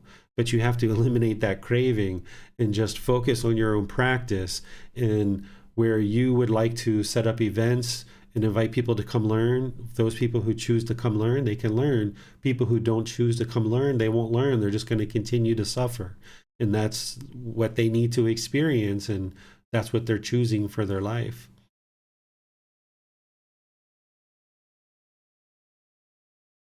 Thank you, sir. There's no more questions at this time. Okay, so let's look at some of the specific things that are labeled as mental illness today and how they relate to the teachings of the Buddha. Because in this first column under mental illness, this is a condition or an illness that people are saying that this is a person who's mentally ill. And in some cases, they even say your brain is defective. And then in the other column, I have explaining how this is related to the Buddhist teachings and essentially what's really going on in terms of the teachings of the Buddha. So someone who has ADHD or ADD, essentially they are lacking concentration. They find it very challenging to focus and concentrate on a specific thing or activity or task. And the reason why is because the mind has this craving for mental stimulation. It wants to be stimulated, and the person has maybe been doing with the mind, bouncing around from thing to thing to thing to thing. We see this in children a lot, but even as adults, people can experience this lack of focus and lack of concentration. It's just because the mind has craving for mental stimulation and those pleasant feelings, and it hasn't been trained to have right concentration and to be focused, right? By training the mind, then the mind will have focus and concentration. But as long as the mind hasn't been trained, yeah, it's going to lack concentration. It's going to lack focus. And when somebody sees that lack of focus, today, someone's saying, oh, that person's mentally ill, they have ADHD, now here's the medication. And that medication may bring a bit of concentration to the mind, but it's not a permanent solution because this medication can only affect the brain chemistry for so long. And now there's a new medication or another medication that needs to be introduced. If they actually just train the mind to eliminate the craving for mental stimulation and produce right concentration, then they can actually eliminate the symptoms that we're referring to as ADHD or ADD. Some other ones here, anorexia, bulimia, or other eating disorders. This is a mind that's craving a certain appearance with the physical body. There's a certain beauty or certain image that this mind has, and it's trying to replicate that in their own body. They might be looking at certain images or pictures that are in a magazine or something like that, and they think that this person's so beautiful, and they might want to be that same way. But what the mind doesn't understand is that that particular image has been photoshopped. It's not even the actual person. It's been adjusted and modified. And now the mind is craving permanence, wanting to look the same as that person. And the person is identifying with this physical body as who they are as a person. There's that personal existence view or that self that the mind is misunderstanding. So now there's this anorexia or this bulimia or this eating disorder where the person is trying to get to that false image that they're craving for this certain image of beauty of what they think beauty is. The person's not mentally ill in terms of the brain is defective. They're struggling and having challenges and experiencing painful feelings that their body doesn't look the way that they want it to look. But the problem isn't going to be solved by giving this person medications. What's going to solve this problem is the mind needs to understand that this craving to look a certain way is going to keep causing painful feelings when you don't look that way. You can't look a certain way permanently. Then there's things like anxiety, bipolar disorder, depression, hoarding, insomnia. We could go through each of these individually, but what I'll do is just give you guys a chance to ask any questions on these that you like. I've got this table and I've got another table as well. And this is in the book in chapter 22, where if you're familiar with the symptoms of these things that are labeled as mental illness, and you're familiar enough with the teachings, you can see the connections here. And where you're having challenges to see those connections, that's what we can talk about here in our class. So let me show you guys the other part of this table as well, so that if there's any that you would like to ask questions about, either these or others that I didn't include, because this isn't an exhaustive list. What this chapter was really written for is people who are currently thinking they are mentally ill and that their brain's defective, to help them see that there's actually a real true problem that's in the mind, but it can be addressed through training the mind through the teachings of the Buddha. And it was written for medical professionals to see that, hey, maybe we're not understanding this whole mental health picture and this whole mental health thing as well as we think we are. Because if you talk to doctors and researchers, they will tell you that there's so much about the human body that they don't understand. Doctors have been very honest with me before, and they said that they probably know about 1% of what is really transpiring in the brain. The brain is so complex that doctors and researchers, they admit that they only know about 1% of what they think they need to know in order to fully understand the brain. So we're lacking wisdom about the brain and how it functions. And if you look back to the recent past, it wasn't so long ago that people were using heroin and cocaine in elixirs in order to solve pain. For pain relief, people were taking heroin and cocaine at one time, probably just about 100 or 120 years ago. That's what was going on. And we realized at a certain point, hold on a second, we've got this wrong. We shouldn't be taking heroin and cocaine in order to resolve pain.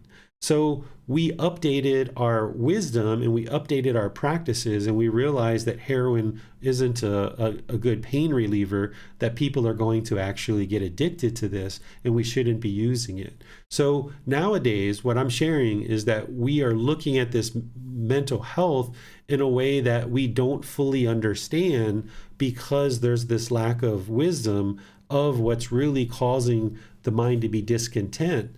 And we're using substances and chemicals to solve things that aren't actually solving the real problem, much like we did with heroin and cocaine in the past. So any questions that you guys have, this is everything that I had to share with you guys.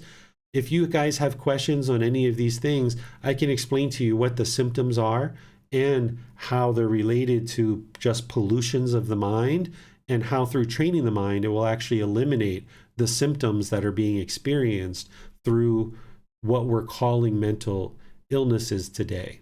So feel free to put your questions into Facebook, YouTube, or Zoom, or raise your hand in Zoom, and I'll be pleased to help you. Yes, sir. Miranda has her hand up. Yes, sir. I'm interested to ask a question that's related to the teachings for today, from Denise Davis on Facebook. She asks, Teacher David, is my uncomfortable feeling with showing myself on Zoom showing I need to work on my ego or cravings? It's both. There's the ego is a personal existence view in conceit. And if somebody isn't willing to show themselves on the camera, they have a certain craving. They're craving and clinging to this personal existence view, thinking that this body is who you are as a person, and that this is somehow going to lead to painful feelings. Probably at some point in your life, people have been negative or degrading or diminishing and made comments to you about how you look or what your appearance is. And then now the mind is clinging and holding on to those past comments. And now there's this apprehension about maybe showing yourself on the camera in Zoom or in different ways that you interact with people. And this is because the mind's craving and clinging, and it's thinking that this physical body is who you are. And if you had these experiences in the past that I just talked about, then the mind is clinging and holding on to those. And you don't want to experience those painful feelings again. And because the mind thinks in the unenlightened state that the way to solve this is to push this away with aversion, and that solves the problem. It thinks that if I just don't show myself on the camera, then I won't experience the painful feelings. But that's wrong view. The mind doesn't understand that there's still that craving, that clinging, that holding on. The way to actually solve the problem is to put the mind in the situation where you are showing yourself on the camera, not yourself, but this physical body. Because if you open up your camera on Zoom and you train the mind to be comfortable in that situation, then you can see that you can let go of the craving, you can let go of the personal existence view, and then the mind can reside peaceful and joyful, whether you're showing your camera or you're not. But as long as you avoid the situation, you're not actually solving the problem. So you actually have to put the mind in that situation to be able to extinguish the craving in this particular case. Thank you, sir. Also on Facebook, Brandon Haynes asks, what about autism? Does this fall into the categories of delusion? I don't understand much about autism. That's why I didn't put it on the chart here. I'm interested in understanding more about autism. I've been around autistic children, and parents have talked to me at different times about their children, and I've observed autistic children, but I don't know enough about it to really relate it to whether it's coming from what's happening with the pollution of the mind and the untrained mind. I'm sure in some cases it is, because as I talk to some people, as I hear some of the symptoms, I can see that those symptoms are directly related to just pollutions of mind. But I would need to understand more about autism to really give a better description if it's indeed related to certain aspects of training the mind in the teachings of the Buddha. Thank you, sir. To go back to the previous slide, insomnia, what is to be said? I mean, it says here that an awakened mind needs little sleep, and as the mind wakens, interrupted and erratic sleep patterns emerge, and that we can be craving a permanent or fixed sleeping schedule. My younger sister is 20 months younger than I am, and by the time she was born, I, from what my mother tells me, thought I was done taking naps. I was already experiencing insomnia. So as that young of a child, roughly 2 years old, there's no way that the mind was awakening, because I hadn't heard the teachings yet during this lifetime. And I don't think that I would have been craving a permanent sleep schedule at that time. And this progressed into, she used to actually give me a children's cold medicine at night to make me sleep once I got to elementary school age, because there would just be days in a row where I wouldn't sleep. So what is to be said about a situation like that? And then also, as I'm progressing on this path, insomnia is no longer a problem. So it's like I'm seeing the opposite of this. As the mind is awakening, the sleep is getting not a fixed sleep schedule, but better sleep, I guess, where I can sleep for 3-5 hours and then be fine. Okay, so let's first talk about insomnia and what that's being described as, and then let's talk about your situation. So with insomnia, what we're saying is that this person is having difficulty sleeping. They have an erratic sleep schedule, or they're just not sleeping for a period of time. And we're calling this insomnia, that this person has this illness of insomnia. Now there's a chemical that's introduced to put the mind and the body into sleeping. And sometimes as we're using that medication, it's effective for a period of time and then it's not. And the mind is having difficulties falling asleep, or just sleeping, or staying asleep. That's what we call insomnia. So in the situation where somebody's experiencing this, it's not they're mentally ill or that there's a defective brain. It's what's going on in the mind. That if we're constantly thinking about our day, if our mind is clinging and holding on to our thoughts, and the mind is kind of ruminating as we're trying to fall asleep, the mind isn't able to kind of naturally fall asleep. Or if we're looking at somebody's sleep schedule and it's like, okay, they normally go to sleep at 10, but now they're going to sleep every night at 2 a.m. or 3 a.m. and they're waking up tired because they have to go to the work the next day. Well, this is just impermanence, that their sleep schedule is not a real schedule. It's not a fixed schedule, that you're going to go to sleep at different times throughout your life, that it's not possible to go to sleep at exactly the same time all the time.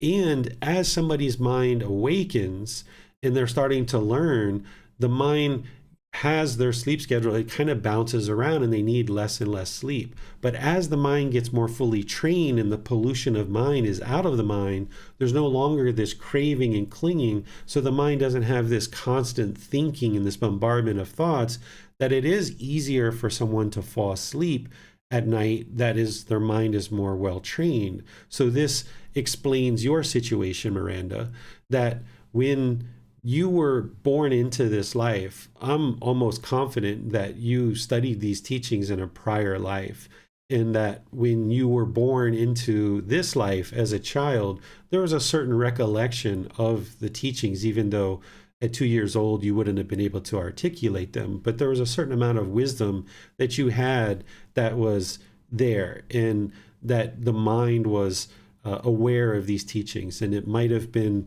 to a certain degree of awakening. Of course, you weren't able to articulate the Four Noble Truths, but there was a certain amount of understanding of certain teachings. And there was also a certain amount of clinging and craving and holding on. And maybe the mind had a certain amount of thoughts that were being ruminating in the mind, making it challenging to sleep. And the reason why I say that is because as you started learning with me, you learned relatively quickly, relatively straightforward. It didn't take an enormous amount of work. I mean, yes, you did a lot of work in order to learn and practice, and you helped with a lot of projects that I had, that you were learning the teachings more so and dedicating a lot more time because you had the time to be able to do that at that point in your life. So because you learned so readily, that's why I'm pretty convinced that you studied these teachings in a prior life, because there seemed to already be a certain kind of acumen or wisdom that was on board, that as you started learning, you just kind of adopted the teachings and understood them relatively straightforward and with ease, even though there was a lot of work that you did and a lot of questions that you had to ask, a lot of reflection, a lot of work that you're doing. That all came about, pretty straightforward way. And now that your mind is more trained and less polluted, you're finding it easier to fall asleep and stay asleep because the mind, it doesn't have this persistent cravings going on in the mind. So that's how I would explain it for you. Yes, thank you, sir. Mm-hmm. Thank you, sir. Now, yes, Shantan asked a question. Excuse me. Could you please explain depression suicide? As per school training research said 11 minutes in the U.S. people commit suicide. Data also shows that students in middle school, high school, a high percentage think about suicide. Can you explain that, sir? Sure. So what's happening is an individual is having painful feelings. They really typically don't want to die. They're looking for an escape. And because there's these painful feelings in the mind, the only escape that they have come to think about and be able to implement is to have death and having suicide. So they're craving for these painful feelings to stop. They're craving for extermination of this life, and they think that that's the real escape to be able to get away from the painful feelings. But if you talk to people that are considering suicide, they'll typically tell you they're not interested in dying. They just want the painful feelings to stop, but they just don't know how to do that. And they oftentimes resort to suicide, but this actually makes the problem worse because now they're continuing to be reborn over and over and over again, and they have to come back and experience the same problems, and they have to address those in either the lower realms and working their way through the lower realms and getting back to a human birth. And then eventually they're going to need to confront all of the same difficulties and same challenges again. They haven't actually solved the problem. But when somebody's taught that they only have one life, and that's what they believe, then they think that they're solving the problem by killing themselves. But they don't understand the truth. They're just functioning through that misperception and that false belief that when they kill themselves, they're actually relegating themselves to extensive amounts of continued painful feelings. And they're going to have to address these painful feelings at some point in the future anyway. So while you're in this human birth and you're experiencing painful feelings, rather than shrink back from that and run away from it or try to kill yourself, understanding that that's not an escape. Instead, if you need to put a pause on things, gain some clarity of mind, but then focus on learning and practicing these teachings, that's the real escape from the painful feelings, not suicide. Thank you, sir. Shantana asks, in a school, I think we have craving / desire / attachment for children to learn / do things in a limited time, and no doubt we teach them to do multiple tasks to try to accomplish the goal. Do better, do more, think more, which I think is opposite to eliminate the cravings, desire, and attachment. What is the middle way to look at this, sir? Yeah, as children are growing up nowadays, they're being pushed and pushed and pushed. Parents have craving for their children to be a certain way, and they push and push and push the children, and then the children adopt those cravings and go, go, go, go, go. There's all these electronic devices where the mind is being confronted with this media and it's jumping around from thing to thing to thing to thing. There's an understanding of why the mind lacks concentration. We've seen this explosion of lack of concentration. We see this explosion of painful feelings, and because of the craving, desire, attachment that's in the mind of the parents, that's then being pushed over to the children. The thing that has to occur in order for there to be some real results is the parents need to learn what the true problem is through the path to enlightenment, and then slowly guide the children in order to learn that. They can choose not to do that and continue to believe that the problem is a brain defect and introduce medications, but this isn't going to solve the problem. As long as a parent is lacking the wisdom of these teachings, they're going to struggle and have difficulties. They might be yelling or hollering at their children. They might think that their anger is a result of their children, and now they have a craving for their children to be a certain way and trying to force or control their child to be a certain way. Because with wrong view, the mind's going to think that the child is the problem. And if I can just get this child to do everything I want it to do, then my life will be perfect. But that's not what's really causing the parent's anger or the struggles in the parent's mind. It's their own craving, desire, attachment. So when a parent addresses their own craving, desire, attachment and increases their wisdom, improves their moral conduct, and improves their mental discipline, now they can be patient. They can be more loving. They can have more fulfilling relationships with their children.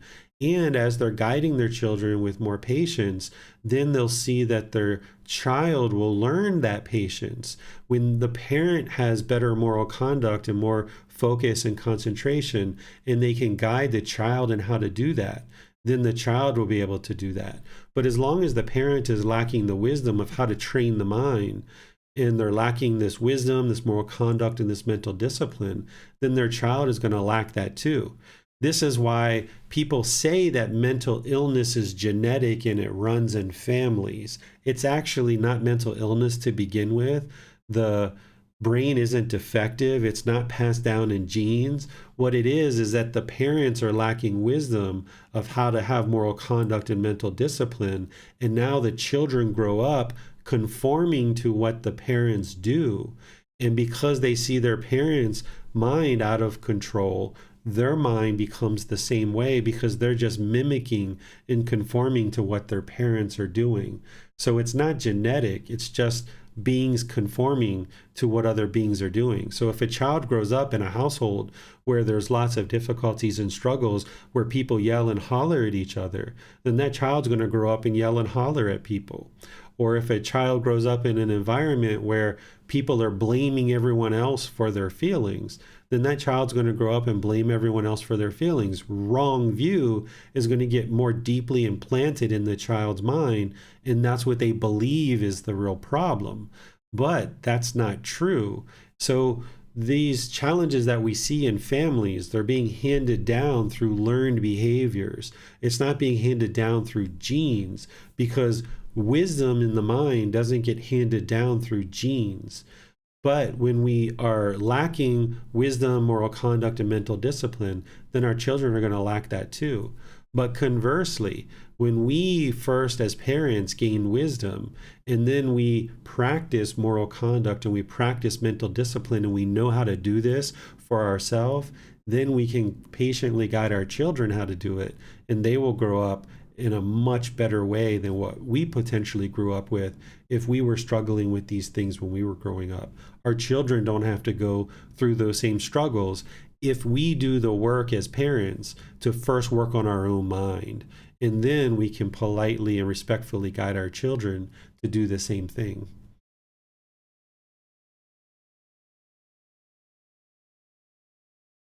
Yes, sir. That seems to be all the questions. No more questions. It's done. All right. Well, thank you all for joining for today's class. As you see, this topic can be quite beneficial and really helpful in our life if we start understanding what the real problem is and this challenges that are being experienced in the human mind. When we understand what the problem is, the cause, the elimination, and the path forward, then we can experience real results. If you have been diagnosed with a mental illness and you truly believe that that's what's going on, as long as you think that your brain is defective and you can't improve your life, then you're going to continue to struggle and have difficulties. If we think that our anger or our intention, speech, and actions are being caused by a brain defect, then we're not taking responsibility for those things. So therefore, we can't actually fix them. But by understanding what the real problem is, then we can actually fix it. And we can get real solution to what it is that we're struggling with. So the Buddhist teachings provide a way for you to learn the wisdom, to learn the moral conduct, and learn the mental discipline. But because we've grown up thinking for so long the way that we've thought, lacking this wisdom, it's going to take a good amount of time to really transform the mind and get to a point where we can bring on the wisdom and then have the ability to practice moral conduct and mental discipline. It's not a quick fix, but when you face the challenges on this path, it is ultimately a permanent fix. It's a real solution that you see the discontent is gradually diminishing. It's a real escape from all these painful feelings that we experience. But it's just going to take time to gradually work towards that. So thank you guys for learning and practicing and being interested to understand these teachings. We're coming to the end of our group learning program in the next few weeks. Next Sunday is going to be chapter 23, where we're going to be studying symbolism of these teachings, where you can get these reminders of the teachings through imagery. Things like what we call the Dhamma wheel, or certain artwork or certain architecture that are built into Buddhist art, or the architecture of the temples. During the lifetime of the Buddha, he taught orally. There wasn't a written language that they wrote down the teachings. So when he taught orally, he used these symbols in order to remind people of his teachings. And now those symbols still exist in the world. And now that you've learned these teachings throughout this program, I can teach you what these symbols are so that when you see artwork or when you visit temples or things like this, that you can remember the teachings, and these imageries, this artwork can remind you of what the teachings are. So we're going to go through various images and artwork, and I'm going to help you guys see how this is reminding you of the teachings. And they're in the book. So if you read chapter 23, you'll be able to see the description of them, and then I'll walk you guys through it next week. And then on Wednesday, we're going to be doing loving kindness meditation together. In November and in December, we're going to do kind of an extension of the group learning program where I'm going to be teaching 8 individual classes that were the classes that were taught as part of the retreat in the USA this past summer. There's 8 classes that I haven't taught anywhere other than at the retreat. So they haven't been taught online, and I haven't written about them either. So I'm going to share these 8 classes. I'm calling it the Retreat Series, Harmony in Relationships. All 8 of these classes each Sunday over the course of November and December are going to be focusing on helping you to develop harmony in your relationships. So things like, how do you practice in a world where everybody else isn't practicing these teachings? How do you share these teachings with your children? How do you practice these teachings in a work environment with coworkers and being in a professional environment where there's lots of demands and people don't understand craving, desire, attachment, perhaps? So there's all these classes and others that are going to be shared over November and December. And you can see that on the schedule. If you know where the schedule is, or if you need the schedule, just send me a message and I'll make sure you get the schedule.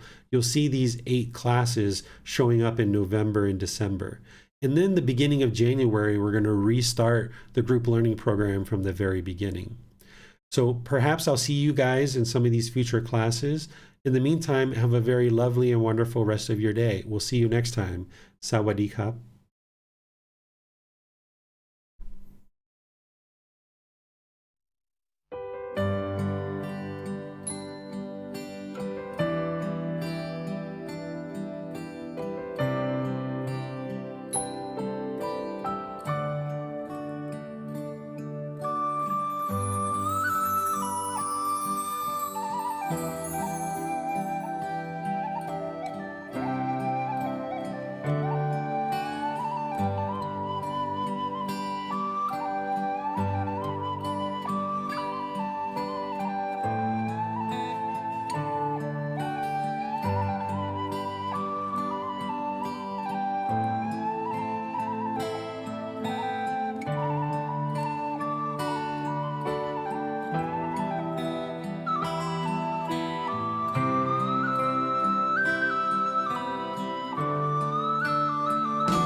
Thank you again for watching. Enjoy your meditation.